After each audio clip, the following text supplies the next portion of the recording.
Muy buenos días, una hermosa y lluviosa mañana acá en la ciudad de Rosario, en la República Argentina.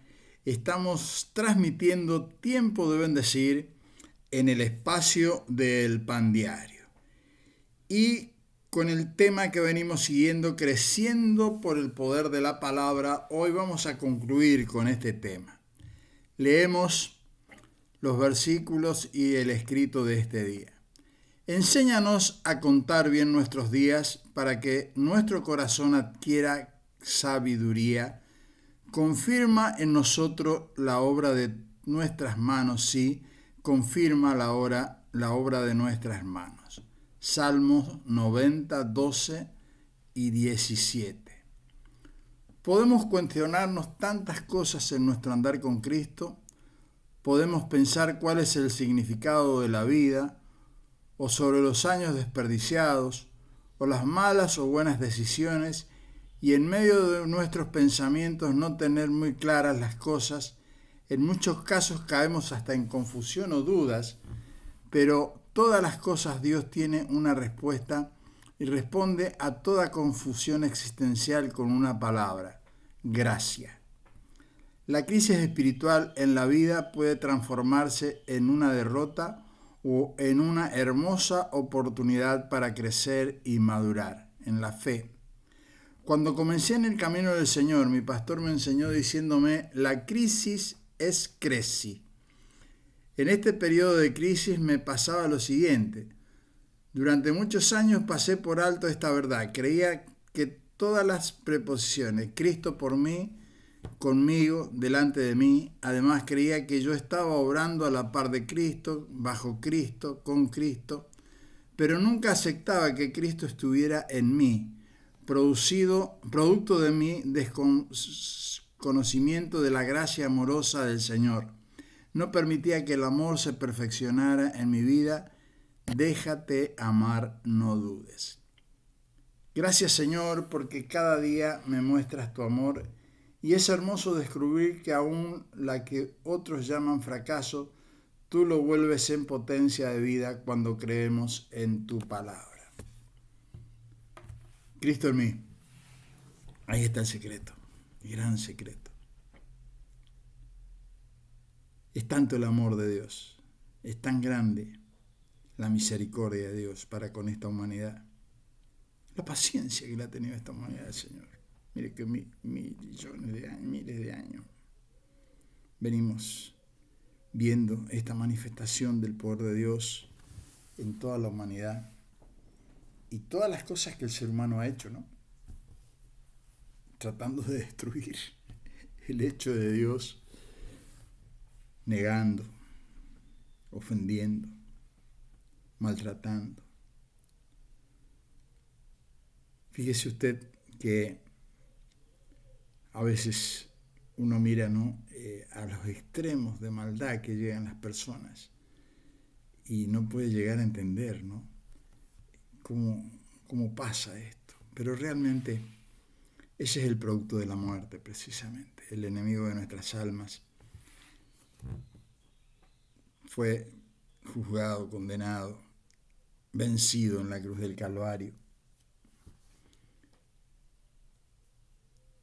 Y lógicamente sigue con ese empecinamiento, ¿no?, de destruir lo creado.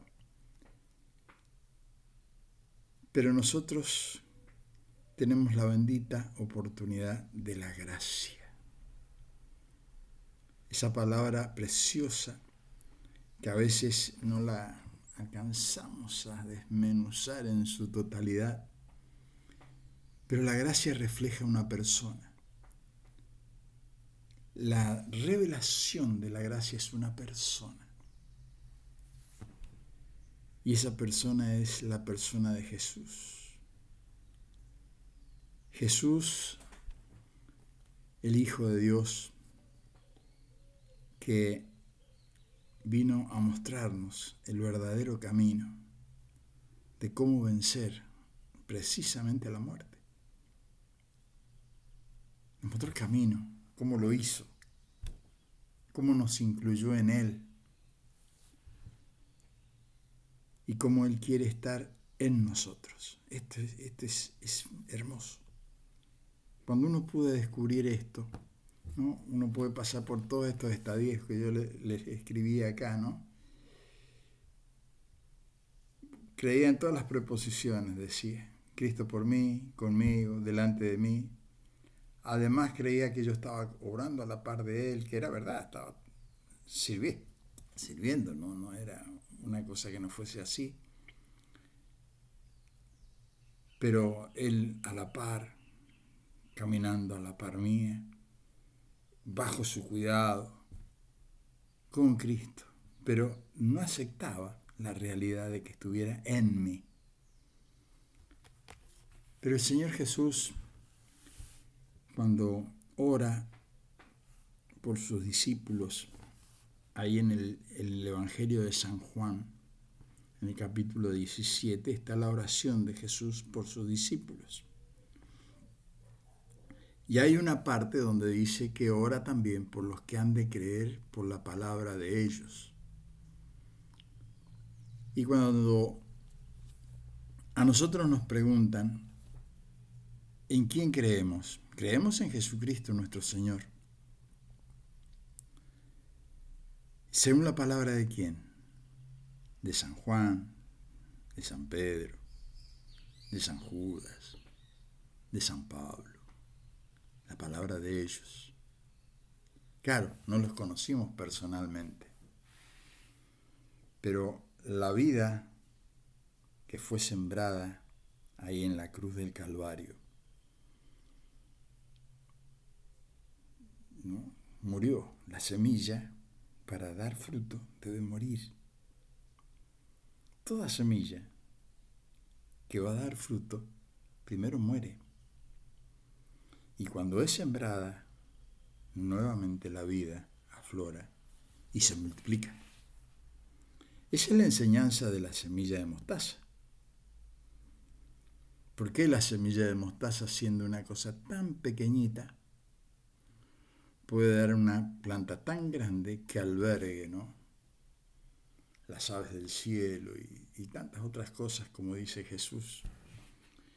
Pero esa misma semilla se reproduce y en esa misma semillita puede haber otro árbol, o puede haber un bosque, o puede haber bosques de bosques, según con la mirada de la fe que lo miremos.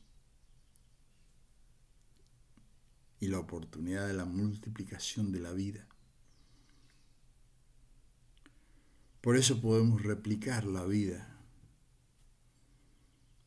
primeramente en nosotros, creyéndole al Señor, aceptando su sacrificio, aceptando esta gracia preciosa, que es un favor inmerecido.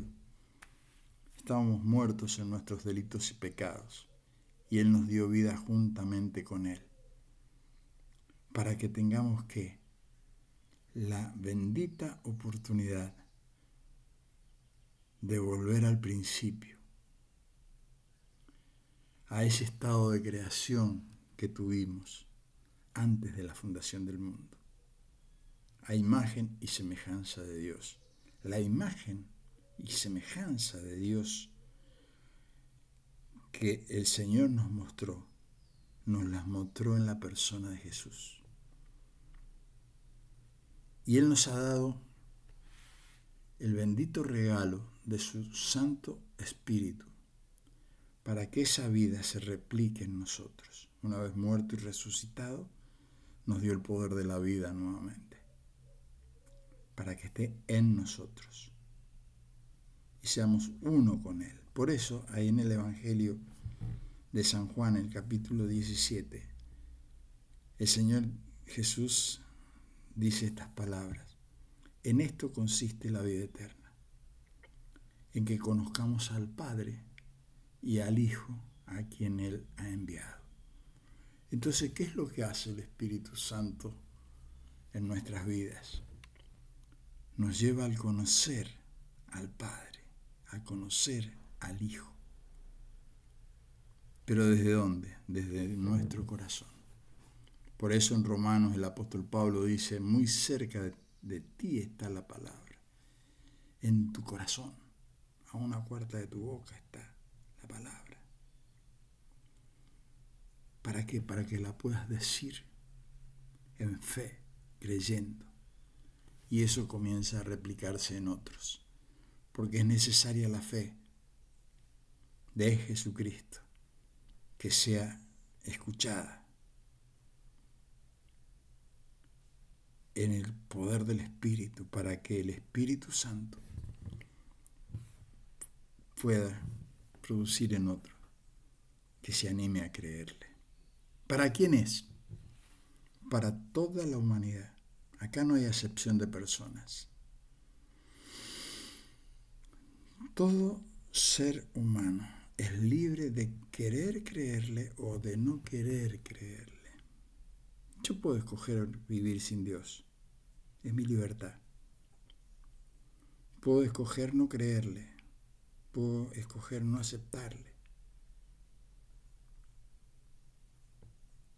¿Cuál es la otra opción? Vivir en la muerte, que ya nací pecador, infectado por esa muerte. O la otra opción preciosa, poder decir, Señor, acá estoy, bueno, con mi vida. Y en mi vida, Señor, puedas desarrollar el propósito para el cual me trajiste a este mundo. Y pueda alcanzar el supremo llamamiento, la vida eterna. Por eso, en este tiempo de bendecir que hemos estado transmitiendo esto de crecer por el poder de la palabra, el crecimiento, ¿cómo lo medimos? Muchos miden el crecimiento por la cantidad de personas, ¿no? En la congregación tenemos tanta gente, bueno, tanta gente. Hemos crecido. Pero resulta que nos encontramos con otra realidad, que en esos crecimientos exponenciales muchas veces no se aplica la gracia.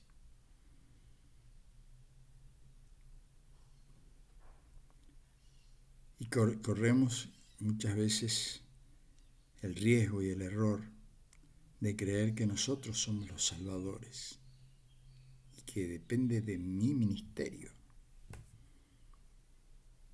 Cuando ministerio o servicio implica otra cosa.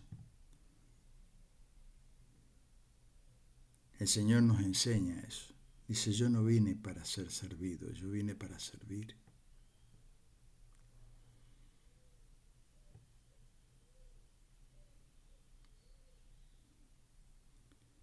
Y el Señor expone su palabra y expone su amor, sujetándose Él y sometiéndose Él verdaderamente al servicio. Y nos los mostró de tantas maneras. Cuando le lava los pies a los discípulos. Cuando revela lo que significaba la Pascua y la Santa Cena.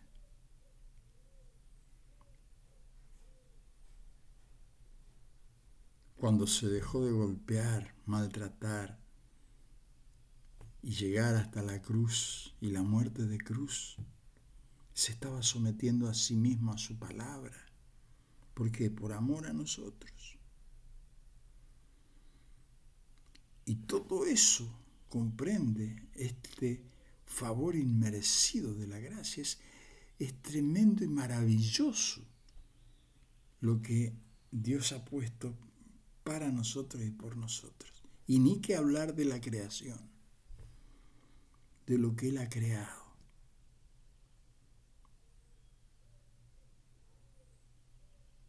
Que lo vemos a diario.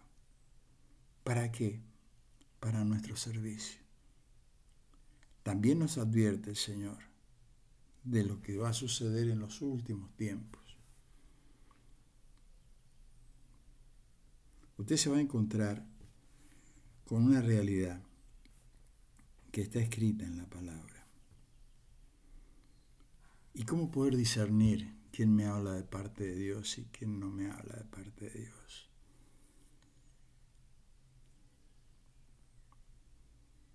Bueno, El que habla de parte de Dios habla desde el amor, nunca desde el odio.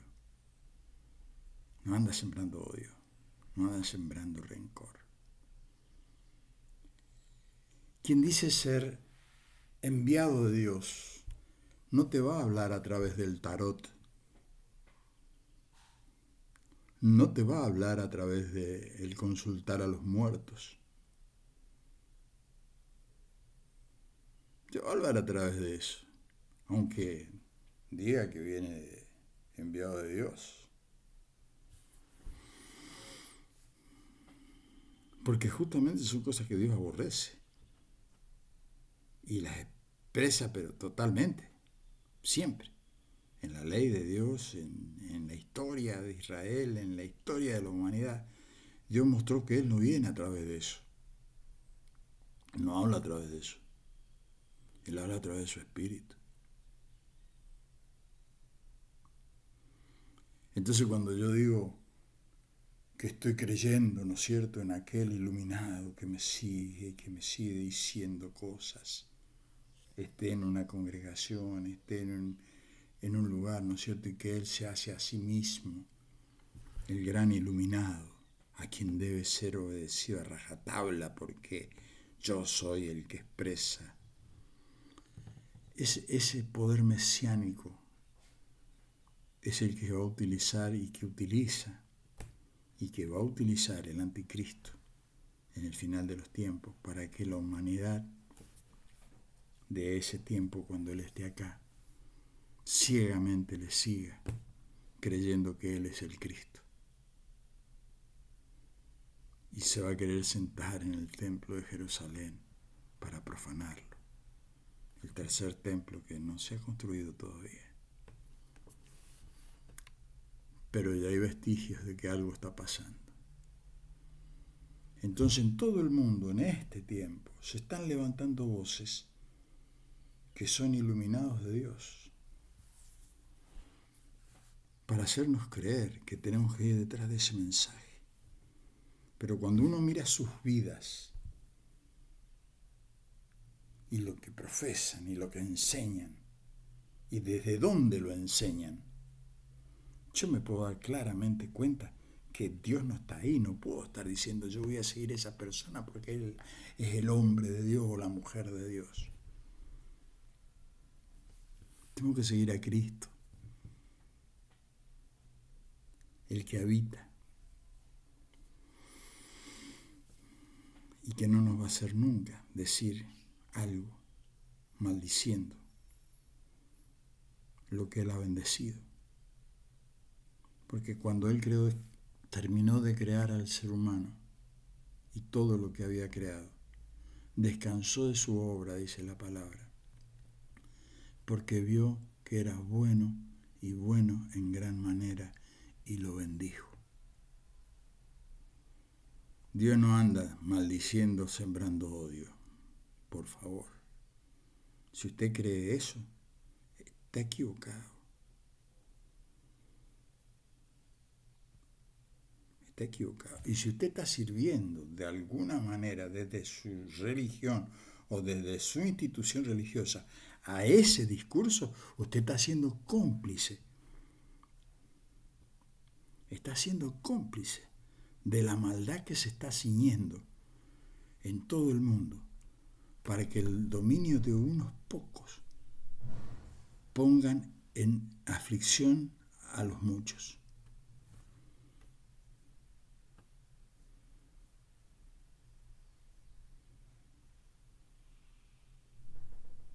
En este tiempo que estamos viviendo, el 1%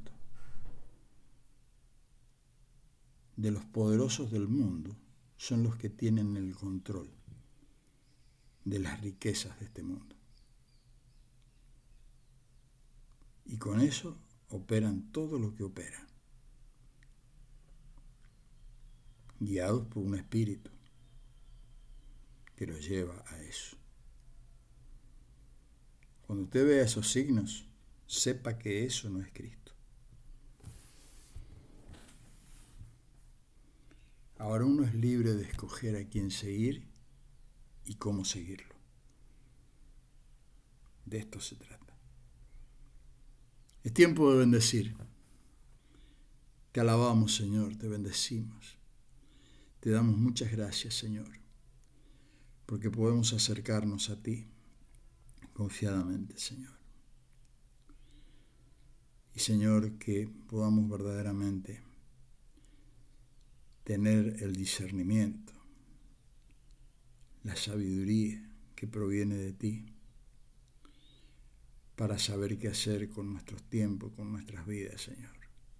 Que podamos crecer en el poder de tu palabra y poder ver, Señor, que en cada crisis que se presenta en nuestras vidas tenemos la bendita oportunidad de ir creciendo en el conocimiento de tu persona, de tu poder, de tu gracia. Ruego por cada uno de mis amigos, familiares, seres queridos, hijos, nietos, Señor, cada uno de ellos, que puedan conocerte y recibir de ti el bien y la misericordia. Lo pedimos, Señor, en el nombre poderoso de Jesús. Tenga usted un bendito, hermoso día para disfrutar en compañía del Señor.